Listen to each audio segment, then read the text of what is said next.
Hello everyone, देखिए अब कुछ न्यूमेरिकल्स करते हैं हम। देखो, सबसे पहले जो कहता है हमें कहता है what is the radius of the tube if pure water rises in it 7.5 centimetre above the water surface. मतलब ये आपको यहाँ पर क्या कह रहा है, रेडियस ऑफ द ट्यूब निकालनी है, यानी कि आपको कैपिलरी ट्यूब के बारे में पूछ रहा है रेडियस। ठीक है, जैसे मान लो ये इस तरीके से है, जैसे ये मैं यहाँ पर बनाऊँ, ये कंटेनर हो गया। ठीक है, यहाँ पर ये फील्ड है वाटर इस तरीके से, और ये है यहाँ कैपिलरी ट्यूब।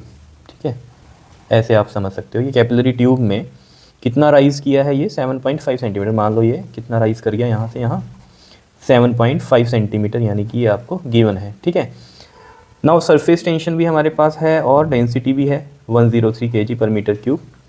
उसके बाद क्या है हमारे पास, जी के बारे में हमें ये बता रहा है कितना है, ये 10 है। ठीक है, अब देखो ये प्योर वाटर की बात हो रही थी, यहाँ पर किसकी हो रही थी, प्योर वाटर की। तो ये यहाँ पर 10⁻³ है। क्लियर, प्योर वाटर के लिए डेंसिटी। तो प्योर वाटर के लिए सबसे पहले तो हमें यहाँ थीटा पता होना चाहिए, क्योंकि देखो जब हम सॉल्यूशन करेंगे इसका तो हमें फॉर्मूला पता है अपना, क्या होता है हमारा, H = 2s cos theta upon में r/g। ये फॉर्मूला होता है, r is the radius of the tube. ठीक है, तो यहाँ से हमें r निकालनी है और थीटा हमें पता होना चाहिए। अब देखो, जब मैंने आपको बताया था एंगल ऑफ कॉन्टैक्ट के बारे में, ठीक है, तो मैंने वहाँ पर आपको बताया था इस तरीके से कि जैसे मान लो यहाँ पर हमें बताना है। ठीक है, तो जैसे ये प्लेन सरफेस है, तो मैंने कहा था ये हमारा कौन सा है, टेंजेंट हो गया सॉलिड पर, और ये लिक्विड पर टेंजेंट हो गया, तो ये 90 डिग्री बनता था। ठीक है, तो ये चीज़ वहाँ पर थोड़ी सी करेक्ट करना, क्या कि जब हम 90 डिग्री का एंगल बना रहे थे वहाँ पर, तो प्योर वाटर तो था, लेकिन ये ग्लास का नहीं था, किसका था, ये सिल्वर का था ये कंटेनर।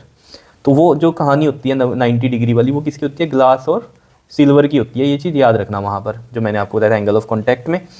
एक तो कन्वेक्स के बारे में बताया था, एक कनकेव के बारे में बताया था, एक प्लेन के बारे में बताया था। तो प्लेन के लिए मैंने वहाँ पर आपको बता दिया था ग्लास और वाटर।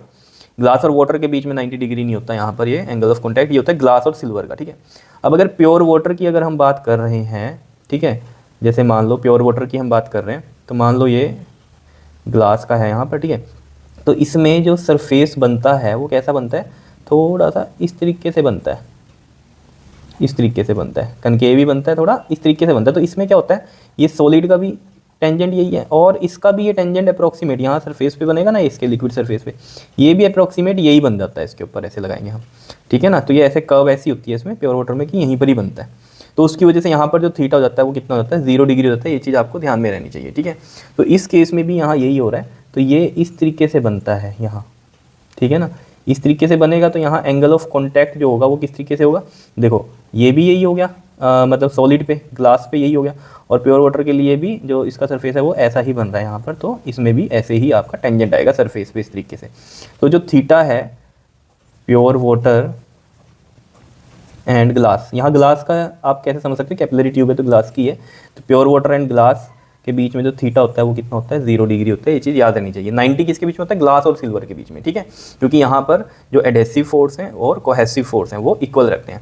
वाटर की कोहेसिव होगी, वाटर और सिल्वर की एडहेसिव होगी, तो वहाँ पर वो इक्वल रहती है। ठीक है, तो ये चीज़ समझ में आ गई होगी आपके कि ग्लास और सिल्वर का जो है 90 डिग्री होता है एंगल ऑफ कॉन्टैक्ट, लेकिन प्योर वाटर और ग्लास की बात करें तो हमारा थीटा 0 डिग्री होता है। ये चीज़ करेक्ट कर लेना वहाँ पर एंगल ऑफ कॉन्टैक्ट में, जहाँ मैंने आपको बताया था। ठीक है, तो बस अब तो कुछ भी नहीं है। यहाँ पर देखो H की वैल्यू रखो, 7.5 सेंटीमीटर है तो इसे मीटर में बनाएंगे, तो अपॉन में क्या लगाएंगे हम 100, तो वो 10⁻² होगा, तो ऊपर लिख सकता हूँ मैं यहाँ पर 10⁻²-2। ठीक है, 2 इंटू में S कितने दिया हुआ है, 0.075 न्यूटन पर मीटर में ही दिया हुआ है। cos 0 is 1। ठीक है, cos 0 कितना होता है, 1 होता है। R हमें निकालना है, density is 10⁻³ and G is 10। ठीक है, तो अब तो ईजी है, R को इधर ले जाओ। देखो 2 इंटू में ये 7.5, अगर हम पॉइंट हटाएंगे यहाँ से तो नीचे कितना आएगा हमारा 1000, दैट इज़ 10⁻³। ये 1 ही है, और ये 7.5 यहाँ आ गया। ठीक है, इसका पॉइंट हटाएंगे तो वो 10 ऊपर चला गया, और साथ में है 10⁻², और साथ में ये 10⁻³ और ये 1 कितना हो गया 10⁻4, वो यहाँ पर लिख दिया मैंने। क्लियर है ना, R इधर चला गया, ये पूरी टर्म इधर आ गई, तो ये 10⁻³ और 1 ये 4, ये 7.5 यहाँ आया। ठीक है, पॉइंट हटा तो 10 गया, और ये 10⁻² आया, और 7 यहाँ पर 0.075 था ना, तो पॉइंट हटाया तो नीचे 1000 लगेगा, उसका 10⁻³ है ये। तो देखो बिल्कुल ईजी हो गया, ये इससे कट गया। और यहाँ से अगर हम देखें 2 इंटू में ये 10 है, और नीचे देखो 10⁻³ और 4 7, 7 - 2 इज़ 5, तो ये बन गया 2 इंटू में 10⁻1, और ये ऊपर जाके 10 की पावर क्या बन जाएगा हमारा -5, तो -5 1 10⁻⁻4 ये बन रहा है। ठीक है। इसको हमें किस में लेकर आना है, ये तो मीटर में आंसर आ रहा है ना, में लेके आना है, मिलीमीटर में। तो मिलीमीटर आपको पता ही है 10⁻³ मीटर होता है। Clear, millimetre 1 millimetre. तो यहाँ से देखो जरा कैसे बनेगा, 2 × में मैं अगर इसको ब्रेक करूँ -1 और 10⁻³ अभी तो मीटर में ही चल रहा है ये, ठीक है। अब देखो 2 × में 10⁻⁻1 10⁻³ हटा दूँ अगर, तो मिलीमीटर बन जाएगा, बिकॉज ये पूरा मिलीमीटर होता है, ठीक है। और ये 2/10 बन गया, दैट इज़ 0.2 मिलीमीटर। तो ये हमारा आंसर आ जाएगा इसमें 0.2, that is option B. Clear है, तो ये हमारा इसमें आंसर आ जाएगा, ठीक है। क्लियर हुई कहानी, कैसे किया है हमने, ये बिल्कुल सिंपल था। बस इसमें क्वेश्चन में मेन कहानी ये समझने की थी कि प्योर वाटर और ग्लास के बीच में 0 डिग्री एंगल ऑफ कॉन्टैक्ट होता है। चलो नेक्स्ट देखो क्वेश्चन, कहता है find the difference in pressure between a point which is 5 centimetre below the surface of the capillary and atmospheric pressure. देखो ये क्या कह रहा है, जैसे आपके पास ये मान लो इस तरीके से एक कंटेनर है, ठीक है, और इसमें ये इस तरीके से मैंने बोल दिया कि ये वाटर है इसमें, ठीक है, इस तरीके से बोल दिया। और यहाँ पर जो है ये कैपिलरी आपको दी हुई है, ठीक है। इसमें ये कहता है आपको कि डिफरेंस इन प्रेशर निकालना between a point which is 5 centimetre below the surface of the capillary. Surface ये है कैपिलरी का, इसके 5 सेंटीमीटर मान लो, ये हमने ये वाला पॉइंट मान लिया, ठीक, 5 सेंटीमीटर पर आपको, और यहाँ बाहर सरफेस पे कितना होता है हमारा P0 एटमॉस्फेरिक प्रेशर होता है, और यहाँ पर कितना होता है देखो, मैंने आपको बताया था जब इसकी rise in liquid in capillary tube में मैंने आपको बताया था, जैसे सरफेस पे P0 है, इसके जस्ट बिलो यहाँ पर कितना होगा, देखो ये कनकेव साइड है, कनकेव साइड क्या होता है, प्रेशर हमेशा ज़्यादा होता है, तो इस साइड हमेशा प्रेशर कम होगा, वो कितना होता है P0 माइनस में 2S/R, यही होता है, ठीक है। R is the radius of that concave meniscus, clear. और स्मॉल r क्या होता है हमारा, रेडियस ऑफ द ट्यूब होता है, ठीक। ये सब आपको पता भी है, ये चीज़ समझ में आ रही है, ठीक है। ये 2S/R हो गया, ठीक है। अब हमें पता है इस पॉइंट पे ये है प्रेशर, ठीक। अब इस पे क्या होगा, इस वाले पे क्या होगा, जल्दी से बताओ प्रेशर। यहाँ पर अगर हम बताएं, आपको पता है P0 माइनस में 2S/R तो है ही है, साथ में ये वाला भी आ जाएगा, हाइट आ गई ना यहाँ पर, तो H⍴g वाला प्रेशर भी आ जाएगा, ठीक है। अब ये वाला प्रेशर यहाँ ज़्यादा ऑब्वियस ही बात है बाहर वाले एटमॉस्फेरिक से, बिकॉज आप कुछ डेप्थ में आए हो। अब आप कहोगे सर यहाँ पर तो आपने कहा था यहाँ पर ये प्रेशर होता है, तो ये तो यही वाला प्रेशर यहाँ होता है, तो ये तो यहाँ इसके P0 के इक्वल होगा, हॉरिजॉन्टल में आपने बताया था कि अगर यहाँ सरफेस पे है तो जितना प्रेशर यहाँ है उतना ही यहाँ होगा, लेकिन वो यहाँ की बात है, ठीक है ना।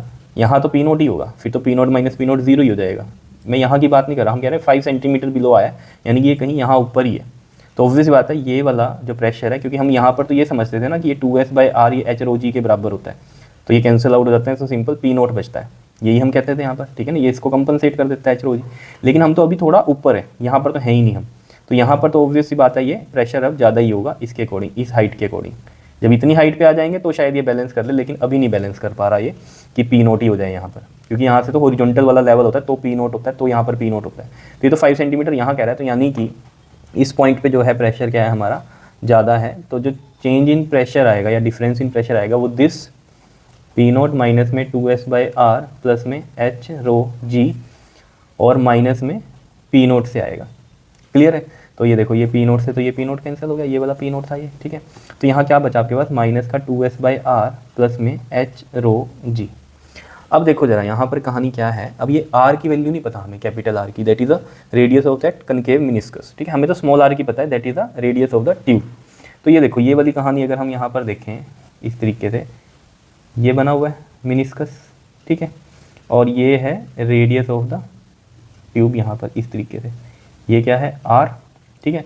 और इसका ये पूरा इस तरीके से बनेगा, तो इसका R यहाँ बनेगा कहीं, ठीक है, ये वाला R बनेगा रेडियस ऑफ दैट मिनिस्कस, और ये स्मॉल r है रेडियस ऑफ दैट ट्यूब, समझ रहे हो। और ये एंगल हो गया हमारा थीटा, ये बताइए हमें दिस और दिस के बीच का एंगल क्या होता है, एंगल ऑफ कॉन्टैक्ट, बताया था ये आपको।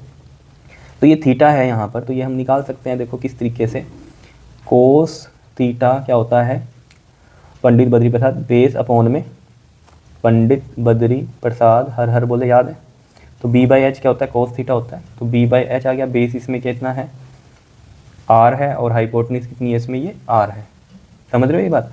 अब थीटा में पता है प्योर वाटर और ग्लास का कितना है, अभी बताया था मैंने आपको 0 डिग्री होता है, तो यहाँ कोस 0 और ये आ गया, तो कोस 0 1 है, तो यहाँ से जो ये आर की वैल्यू है ये कितनी आ गई, स्मॉल आर के इक्वल आ गई, या आर इधर ले जाओ, आ रही है बात समझ में। तो यानी कि मैं इस आर की जगह ये स्मॉल आर पुट कर सकता हूँ, तो माइनस का 2s/r प्लस में एच रो जी। अब वैल्यू रख दो आप, माइनस में 2, एस की वैल्यू है 0.075 और आर इज़ 0.5 mm यानी कि मिलीमीटर, तो 10⁻³ मीटर हो गया।